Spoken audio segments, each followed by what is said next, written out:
Hello there, old friend. Take a moment to settle in. Let your thoughts quiet and your breath slow. Tonight, we invite you on a gentle journey, a story woven for dreamers, wanderers, and quiet hearts. Close your eyes, get comfortable, and let the world fall away as we begin. In the village of Larkmoor, time moved slowly. It was a quiet place tucked into a cradle of hills and ancient woods. Houses here leaned gently into one another like old friends, and cobblestone streets glistened at dusk with the golden sheen of lantern light. The village had no train station, no grand plaza, no map markers beyond its borders, just stillness and quiet and sky. At the very edge of Larkmoor, near the beginning of the forest, lived a girl named Elara. Elara had the kind of spirit that drifted a little sideways from the world. While other children chased skipping stones and played under the summer sun, Elara wandered the woods alone, collecting fallen leaves shaped like stars and drawing constellations in the margins of her schoolbooks. Her dreams were soft but vivid, painted with strange symbols and skies of unfamiliar color. Her eyes, wide and wondering, always seemed to be listening for something no one else could hear. For many weeks now, Elara had noticed a pattern. At night, when the moon hung low and heavy and the air was still, she would hear music. Faint bells, a distant flute, sometimes even laughter, slow, warm, and dreamlike. It came from the woods. The villagers told her it was wind. Elara wasn't so sure. One evening, as the fog rolled in early and the horizon wore a soft lilac hue, the music returned. Stronger this time, clearer, it wound through the trees like a ribbon on the breeze. Alongside it came a scent, cinnamon and something older, like parchment left on a windowsill. Elara leaned on the edge of her open window. The forest shimmered, faint and unreal. And then, from the quiet, a voice, "Come if you're ready." It wasn't loud, it wasn't threatening, but it curled around her heart like a forgotten melody. She whispered, "I'm ready," and she meant it. She left her window open and tiptoed across the room. From under her bed, she pulled out a satchel, one she had packed and repacked a dozen times before. Inside were simple things: a biscuit wrapped in cloth, a well-worn sketchbook, a compass her grandfather had given her before he passed, and a smooth pebble the shape of a teardrop. Barefoot, wrapped in a shawl, Elara opened the front door and stepped out beneath the stars. The night was soft. The earth felt warm under her feet. The path into the woods was no longer just a path. It was a hallway of light and shadow, the trees bending in welcome. She followed the sound, through brambles that didn't scratch her, past stones that shimmered with dew. Lights blinked among the trees, golden and blue, hovering like fireflies, but slower, more deliberate. And the deeper she went, the less real the world behind her seemed. The music grew louder, yet never harsh. The kind of music one might dream and forget upon waking. Then, without warning, the forest opened. She stepped into a wide clearing bathed in moonlight. And there, at its center, stood the Midnight Caravan. Wagons of every shape and color stood in a gentle circle. Their wheels hovered just above the grass.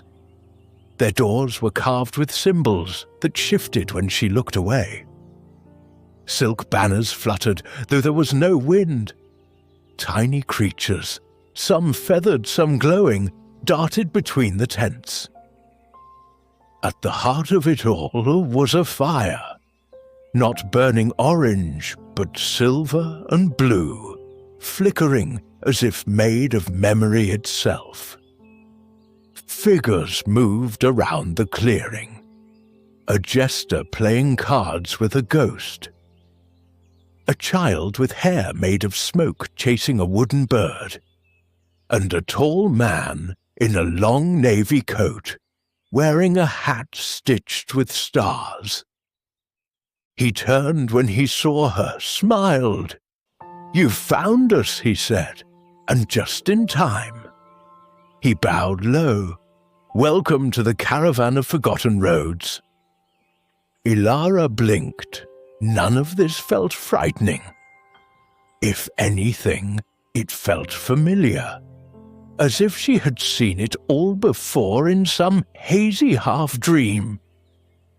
The man extended his hand. His palm was lined with silver ink, etched in the shape of a map that moved. "May I show you around?" She took his hand, and the world, as she knew it, began to change. The moment Ilara took the star-mapped man's hand, the world shifted beneath her feet. Not violently, but gently, as if gravity had softened. Her breath caught as the colors around her deepened. Blues grew deeper, shadows richer, light warmer. It was like stepping into a painting still drying. The man guided her through the circle of wagons, and every step she took made the air hum faintly. Not sound, but something quieter, like the vibration of a memory trying to resurface. "Everything here remembers," the man said. "Places, objects, people, you'll see." He led her past a cart stacked with spinning globes, each reflecting a different moon. Past a fire, where a fox made of smoke curled beside a girl, humming a tune that sounded familiar, though Ilara couldn't place it. Then they stopped. "This is the Dream Gate," he said. "Once you pass through, the caravan becomes your own. You'll find what you seek, even if you don't yet know what it is." The gate shimmered like water suspended in air. Ilara stepped forward. Her skin tingled. And then she was inside. It wasn't one place, but many, all stitched together like patches of a dream. A soft garden where candles floated between trees. A cobblestone street that echoed with distant music. A tent where the walls moved like curtains underwater. Each space held its own magic. And each, it seemed, waited for her. The first tent Ilara entered was draped in indigo and gold. Inside, a floating orb pulsed gently, showing images she didn't recognize, until she realized they were her own memories. Her first drawing, the sound of her mother's laugh, the afternoon her father taught her how to ride a bicycle before he disappeared. As she watched, a tear slipped down her cheek. The orb faded, glowing warmer, as if in comfort. She stepped back into the night. A second tent welcomed her next, this one filled with low tables and velvet cushions. Owls, wise and calm, perched upon shelves, sipping tea from tiny cups. One motioned her over. "Your dreams," it said, voice like dry leaves. "May we read them?" Elara nodded. She closed her eyes, and the owl took her hand. Images came to her. A bridge made of cloud, footsteps behind her that never caught up, and always a sense of being watched. The owl released her hand. "You carry old fear," it said. "Not all of it is yours." A small, strange comfort. But somehow it helped. Next, she wandered into the library grove, a cluster of trees whose bark peeled back to reveal bookshelves. Each book whispered its contents when opened. She listened to the story of a raindrop that wanted to be a river, a forgotten prince searching for his name, a door that only opened when you were ready to leave. She could have stayed there for hours. In time, Elara met others, travelers like her. A boy named Nolan who had lost his laughter and was trying to find it again. An old woman seeking the tune her mother used to sing. They shared stories around the silver fire, drinking cocoa that tasted like stardust. But not all was gentle in the caravan. One tent, tied shut with a silver ribbon, stood apart. "Not everything that sleeps should wake," warned a voice as Elara approached. But curiosity bloomed like wildflowers. One night, under a sky that glowed with twin moons, she stepped close and peeked through the slit in the canvas. Inside was a mirror, vast still. Her reflection stared back. But it was wrong. Older, eyes hollowed slightly, a flicker of a smile not her own. She stumbled back, heart racing. The caravan leader appeared beside her. "Some truths," he said gently, "we meet before we understand them." He led her away toward the center again. The fire crackled low. The travelers gathered in a quiet circle. "You may stay until the third moonrise," the man said, "but each traveler must offer a story or a truth. You've wandered our wonders, tasted memory and met reflection. Now, what will you share?" Elara looked into the flames. What could she offer? What truth did she carry? She thought of her mother's sorrow, her father's vanishing, her own fear of fading into the background, unseen, unheard. She inhaled. "My truth," she said, voice steady, "is that I once believed I was too small to matter. But now I think perhaps small things are the only ones that ever truly do." The flame danced. The others nodded, a quiet approval. The third moon had not yet risen. She had time, but the dream had deepened, and Elara knew the real journey was only beginning. The stars were different now. Elara noticed it as she lay in the caravan's garden of floating lanterns staring up at the sky. They pulsed more slowly, as if they too were breathing. The constellations had shifted, ever so slightly, and one now looked like a closed eye, gently watching. The third moonrise was near. She felt it, not with her eyes, but with something inside her, like a thread slowly winding tighter. The caravan was changing. So was she. That night, the leader of the caravan approached her beneath the willows. He held a cup of tea that glowed softly, not from any flame, but from memory. "It's time," he said. Elara followed him to the tent she had once only peeked into. The one with the mirror. This time the silver ribbon was untied. She stepped inside.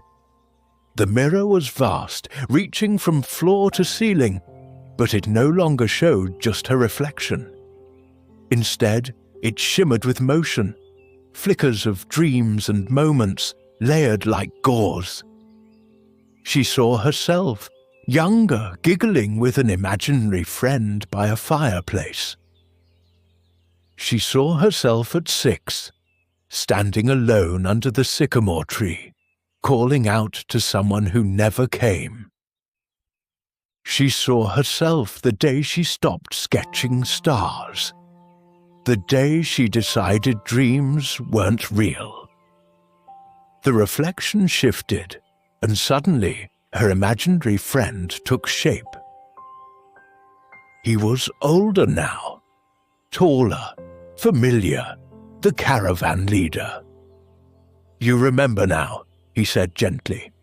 "You were here once, long ago. You wandered off in a dream when your father left. The caravan found you then, and left you a feather on your pillow." Elara's eyes welled with tears. "I thought I made you up." "All children think they do. But wonder doesn't end when we grow. It only sleeps." Behind him, the mirror pulsed and faded, leaving only her reflection again. Older now, steadier, whole. He turned to her with something wrapped in cloth. "It's time for the farewell ceremony," he said. "You know what you must give." They walked together to the center of the caravan. The travelers had gathered. Nolan now laughing softly. The woman who remembered her mother's tune. Even the owls had perched in a perfect circle, blinking calmly. One by one, each traveler stepped forward and placed a candle into the air. The candles didn't fall. They floated up, slowly flickering, until the sky shimmered with tiny new stars. Elara reached into her pouch and pulled out her charm, a small metal disc etched with a closed eye. "My truth," she said softly, "is that I stopped believing in magic the day I thought being alone was safer than being disappointed." She kissed the charm and placed it into the fire. The flames turned violet, then gold. Above, a new star appeared just above the tallest tent. A bell rang once, and just like that, the caravan began to fold. Tents closed themselves. The fire tucked into a lantern. Wagons turned slowly, wheels floating above the grass. Elara turned to the caravan leader. "Will I ever see this again?" He smiled. "Only when you need to, and only when you believe." He handed her a single white feather. Then he bowed. She blinked, and she was home, back in her bed. The morning sun was only just beginning to climb. Her satchel lay beside her, empty but for the sketchbook. The last page was filled, a perfect drawing of the caravan. In her palm rested the feather. Outside, The air still smelled faintly of cinnamon and stars. She closed her eyes and smiled. The story was not over. Not yet. Closing words. Some say the Midnight Caravan only visits once in a lifetime. Others say it waits at the edge of every dream, hoping you'll wander far enough to find it. If tonight your dreams are filled with soft bells, glowing paths, and a sky that hums gently, perhaps you too are closer than you think. Good night, dreamer. Sleep well.